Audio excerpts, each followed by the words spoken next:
नमस्कार शेतकरी मित्रांनो आणि माझ्या लाडक्या बहिणींनो, जर तुमचे पीएम किसान लाडकी बहीण योजनेचे किंवा इतर कोणत्याही शासकीय योजनेचे पैसे India post payment bank IPB किंवा पोस्टाच्या खात्यात जमा झाले आहेत की नाही हे तपासायचे असेल तर आजचा व्हिडिओ हा खास तुमच्यासाठी आहे।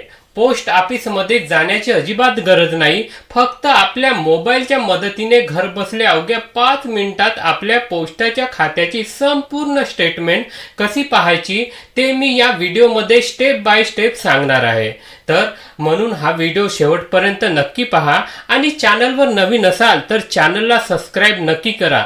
चला तर व्हिडिओला सुरुवात करूया। सर्वात आधी मित्रांनो, प्ले स्टोर उघडा, वरच्या सर्चमध्ये आयपीबी मोबाईल बँकिंग किंवा इंडिया पोस्ट पेमेंट बँक असे सर्च करा। त्यानंतर आयपीबी मोबाईल बँकिंग हे अधिकृत ॲप दिसेल, त्यावर क्लिक करून इन्स्टॉल करा। ॲप इन्स्टॉल झाल्यावर ओपनवर क्लिक करा। सुरुवातीला लोकेशन परमिशन मागितली तर अलाव करा। त्यानंतर welcome to IPB mobile banking असा स्क्रीनवर दिसेल। आता लॉग इन या पर्यायावर क्लिक करा। त्यानंतर लागणाऱ्या परमिशनला अलाव करा।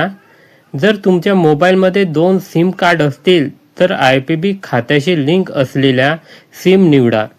त्यानंतर स्टार्ट SMS व्हेरिफिकेशनवर क्लिक करा। काही सेकंदात तुमचा मोबाईल नंबर आपोआप व्हेरीफाय होईल। मोबाईल नंबर व्हेरीफाय झाल्यानंतर रजिस्ट्रेशनचा ऑप्शन दिसेल, तेथे तुम्हाला खालील माहिती भरायची आहे। पहिला अकाउंट नंबर, दुसरा कस्टमर ID आणि तिसरा डेट ऑफ बर्थ, खातेधारकाची जन्मतारीख। अकाउंट नंबर आणि कस्टमर ID तुमच्या पोस्ट ऑफिसतून मिळालेल्या आयपीबी कार्डवर असते। आधी अशा प्रकारे हा कार्ड असतो, तिथे अकाउंट नंबर आणि हा कस्टमर ID असतो। ती अकाउंट नंबर, कस्टमर ID आणि तुमची जन्मतारीख टाका आणि रजिस्टरवर क्लिक करा।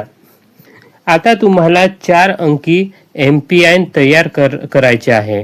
वर खाली दिलेले दोन्ही ठिकाणी तोच MPIN टाका। MPIN म्हणजे तुमचा कोणताही पासवर्ड टाका, जन्मतिथी असो काही असो। 4 अक्षराचा कोणताही पासवर्ड वापरून तुम्ही ॲपमध्ये लॉग इन करणार आहात।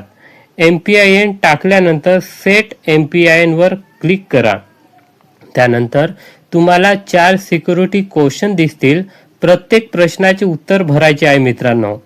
तुम्ही लक्षात राहील असे कोणतेही उत्तर देऊ नका।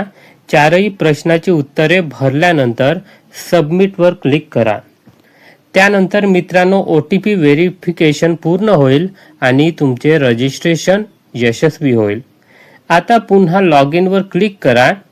तुम्ही तयार केलेले 4 अंकी पासवर्ड किंवा MPIN टाका। लॉग इन झाल्यानंतर मित्रांनो, तुमच्या खात्याचे मुख्य पेज उघडेल। येथे तुमचे नाव, अकाउंट नंबरचे शेवटचे अंक आणि अकाउंट बॅलन्स दिसेल। जर तुम्हाला बॅलन्स पाहायचा असेल, बॅलन्स पर्यायावर क्लिक करा। आणि सर्वात महत्त्वाचे म्हणजे मित्रांनो, मिनी स्टेटमेंट पाहण्यासाठी मिनी स्टेटमेंट या पर्यायावर क्लिक करा।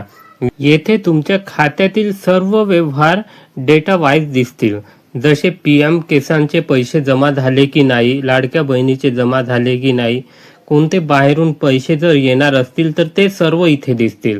अशा प्रकारे तुम्ही घर बसल्या मित्रांनो, पोस्ट ऑफिसमध्ये न जाता तुमच्या आयपीबी खात्यातील मिनी स्टेटमेंट म्हणजे पैसे जमा झाले की कट झाले सर्व माहिती इथे पाहू शकतो। व्हिडिओ आवडला असेल तर चॅनलला सबस्क्राइब नक्की करा मित्रांनो। जय हिंद, जय महाराष्ट्र।